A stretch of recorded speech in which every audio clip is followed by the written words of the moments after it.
తెలుగు రాష్ట్రాల్లో పూజలు అందుకుంటున్న జగన్మాత శక్తిపీఠాలు ఇవే. ఒక్కసారైనా వీటిని దర్శించాల్సిందే అంటున్నారు. అష్టాదశ శక్తిపీఠాల గురించి మీరు వినే ఉంటారు. వాటిలో కొన్ని చూసి కూడా ఉంటారు. మన తెలుగు రాష్ట్రాల్లో 4 శక్తిపీఠాలు ఉన్నాయి. వాటిని ఏటా చాలామంది దర్శనం చేసుకుంటున్నారు. అయితే ఉభయ తెలుగు రాష్ట్రాల్లో పూజలు అందుకుంటున్న అమ్మవారి శక్తిపీఠాల గురించి ఇప్పుడు తెలుసుకుందాం.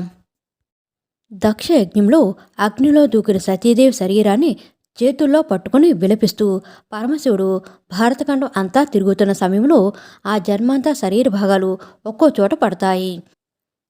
అవే అష్టాదశ శక్తిపీఠాలుగా వెలిశాయి. నిజానికి ఇవి మొత్తం 108. వాటిలో అతి ముఖ్యమైనవి 18 ఉన్నాయి. వాటిలో 4 మన తెలుగు రాష్ట్రాల్లో ఉన్నాయి. భ్రమరాంబిక ఆలయం కూడా అష్టాదశ శక్తిపీఠాల్లో ఒకటి. ఇది నంద్యాల జిల్లాలోని శ్రీశైలంలో ఉంది. ఇది ఆంధ్ర తెలంగాణ సరిహద్దు ప్రాంతం. అప్పట్లో ఆధ్యాత్మిక గురువు ఆది శంకరాచార్యులు ఈ ఆలయాన్ని సందర్శించారని, ఇక్కడ శివానంద లహరిని రచించారని చెబుతారు.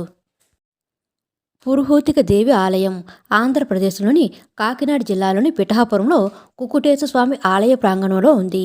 కుక్కుటేశ్వర స్వామి ఆలయంలోకి ప్రవేశించగానే మనకు పాదగయ సరోవరం అని పిలువబడే ఒక కొలను కనిపిస్తుంది. ఇక్కడ పితృదేవతల పూజలు చేస్తారు. మాణిక్యాంబదేవి ఆలయం అష్టాదశ శక్తిపీఠాల్లో ఒకటి. ఇది కోనసీమ జిల్లాలోను ద్రాక్షారామంలోనూ ఈ దేవి కొలువై ఉంది.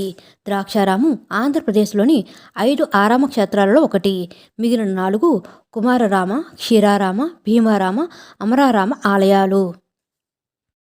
తెలుగు రాష్ట్రాల్లో ఉన్న శక్తిపీఠాల్లో ఒకటి అలంపూర్ జోగులాంబ ఆలయం.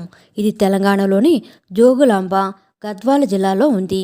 ఈ శక్తిపీఠం పాత దేవాలయం 14వ శతాబ్దంలో బహమని సుల్తానులచే ధ్వంసం చేయబడింది. ఆమె 2 శక్తి చండి, ముండి విగ్రహాలు రక్షించబడ్డాయి.